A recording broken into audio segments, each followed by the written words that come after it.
My pot roast in the oven recipe with potatoes and carrots is an easy way to make delicious comfort food.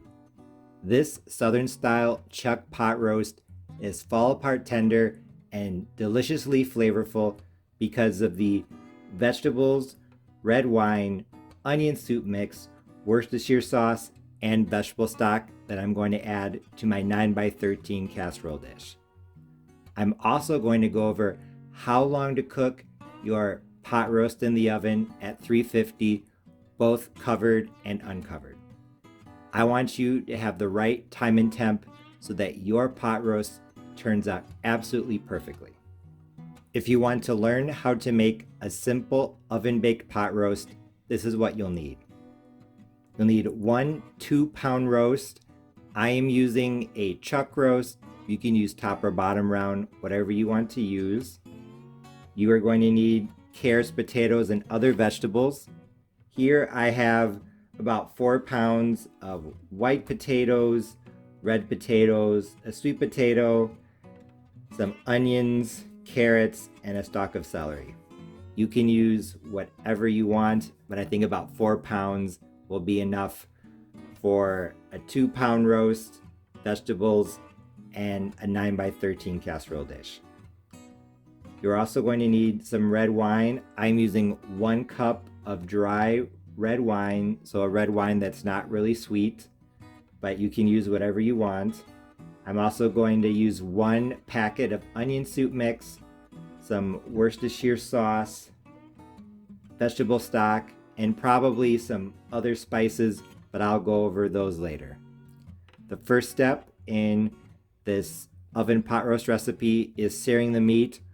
Although you don't have to do this, I highly recommend that you brown all sides of the pot roast because it's just going to add a ton of flavor.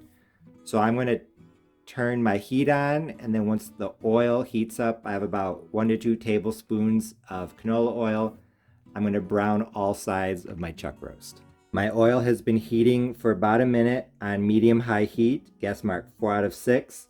So now I'm going to start browning my chuck roast.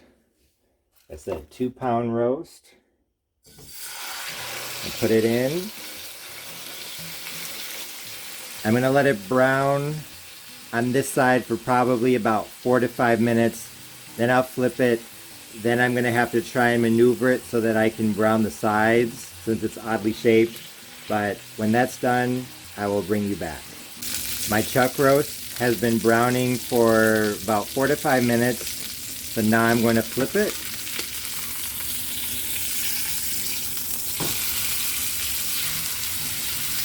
And brown the other side. I just finished browning my pot roast. It took about, I'd say 12 minutes total. It looks absolutely delicious. There's still a lot of bits left on the bottom of this pan, a lot of flavor, so I'm going to try to get that flavor. I am just heating the leftover oil and bits over medium heat, and I'm going to deglaze the pan with my red wine. I'm going to add my red wine and just try to get up all those good bits. You will need 3 cups total of liquid. So if you just want to use all beef broth or all vegetable stock, that's totally fine. But I'm going to use 2 cups of my homemade vegetable stock and 1 cup of red wine. I just finished cutting up the carrots, potatoes, and other vegetables, and I'm preheating my oven to 350 degrees Fahrenheit. With the vegetables, the potatoes and the carrots, I tried cutting them about the same size. This is homemade, very rustic, so if some pieces are a bit bigger, a bit smaller, it's okay. And it's going to cook for so long, everything's going to cook through. Just make sure that each piece of potato and carrot is touching the bottom of the pan, because the chuck roast and the vegetables, they're going to be partially submerged in the flavorful liquid. and partially exposed, and it's going to give everything a nice texture. So here I have the red wine that I use to get up those bits of flavor, and to that I am going to add onion soup mix.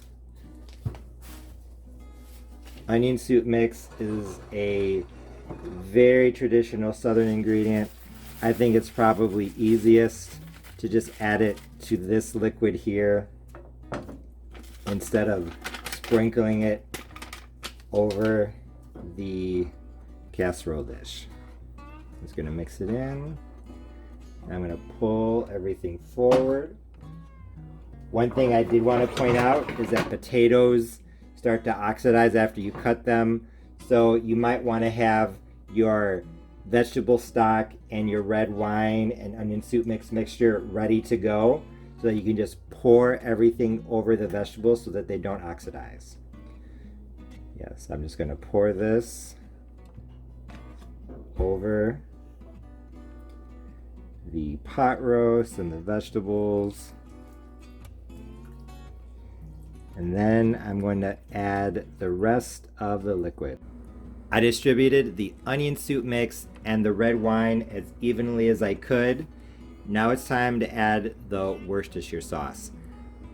Most recipes online for Southern style pot roast call for 2 tablespoons of Worcestershire sauce.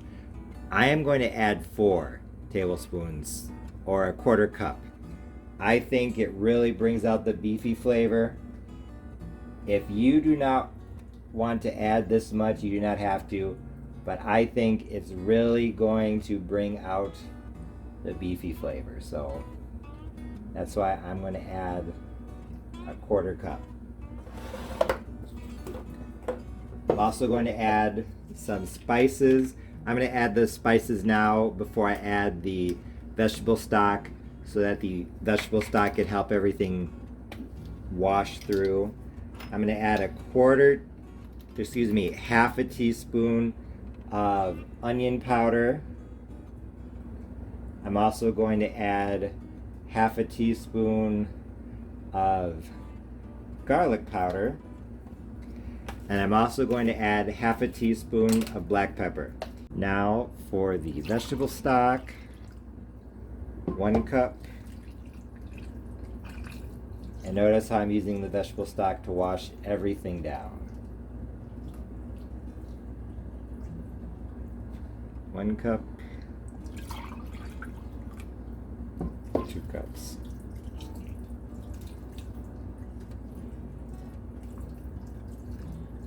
This looks like a lot of liquid now, but over time it's going to cook down and it's going to form a nice gravy. Now I'm sure you want to know how long to cook your pot roast in the oven. I'm going to cover this with foil and I'm going to bake it at 350 Fahrenheit covered for 2 hours. Then I'm going to take it out and I'm going to baste the meat with the juice, with the gravy. Then I'm going to put it back in uncovered and cook it for 40 minutes uncovered. Then I'm going to turn off the oven and leave it in there for another 20 minutes uncovered. So 3 hours of, I guess we'll say, cooking time. The pot roast cooked in the oven for the first 2 hours covered at 350, and this is the result. You can see that the vegetables are cooked. Everything looks amazing, especially the meat. I forgot to mention that I added 2 bay leaves. I remembered right after I had put the pot roast into the oven. Are they necessary? No, but I like bay leaf. So now I'm going to take my spoon and just baste some of that liquid over the pot roast, over the meat, and over the other vegetables. Once I've basted everything one time through, I'm going to put this back into the oven at 350, but this time uncovered, for 40 minutes.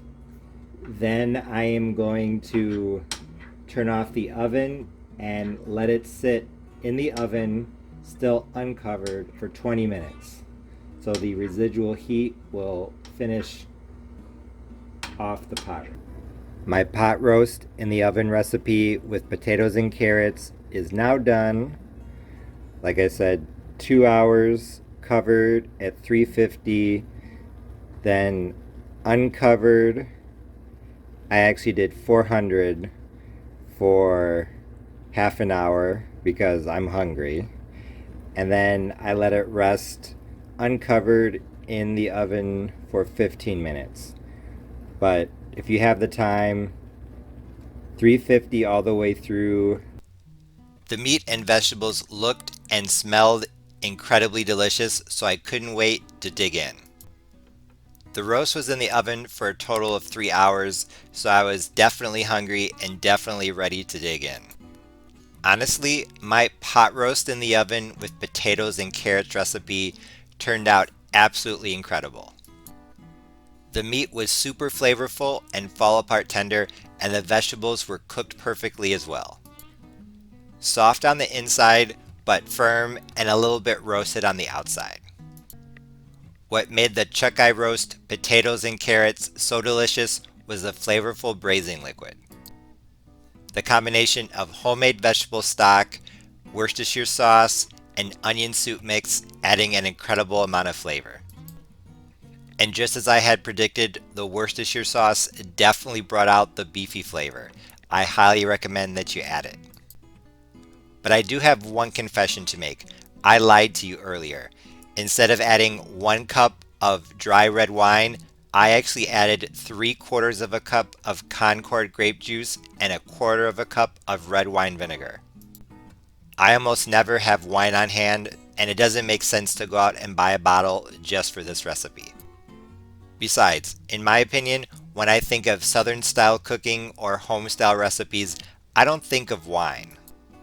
I actually use a combination of apple juice and apple cider vinegar in one of my beef shank recipes, so I know that substituting wine with juice and vinegar works. And it definitely worked in this pot roast recipe as well. This did not taste like vinegar or grape juice. It tasted delicious. I also wanted to mention that I thought that the cooking time was absolutely perfect. Knowing how long to cook a pot roast at 350 in the oven can be a bit confusing. But honestly, I think that my method is probably the best and the easiest way to make a pot roast in the oven. Add a lot of vegetables and braising liquid, then cover it with foil and bake at 350 covered for 2 hours. Then take the roast out of the oven, baste the meat and the vegetables with the braising liquid, then put the dish back into the oven uncovered at 350 for 40 minutes, then turn off the heat and let it continue cooking with the residual heat for another 20 minutes. I know that in some pot roast recipes, people don't add the vegetables at the beginning, they wait until towards the end, and sometimes people flip the meat so that it can cook evenly on all sides. I've never done that. I'm sure it would be good, but honestly, I thought that my easy recipe turned out just fine. Adding everything to the casserole dish at once and then basting once through the cooking process, not having to worry about flip or turn the meat or the vegetables, still worked out fine. Although oven baked pot roast is classic comfort food, this recipe can be a bit intimidating because it's not clear what's the best time or temp to cook it covered or uncovered, what ingredients to add to the braising liquid, things like that. However, if you follow my easy pot roast recipe, it will turn out absolutely delicious.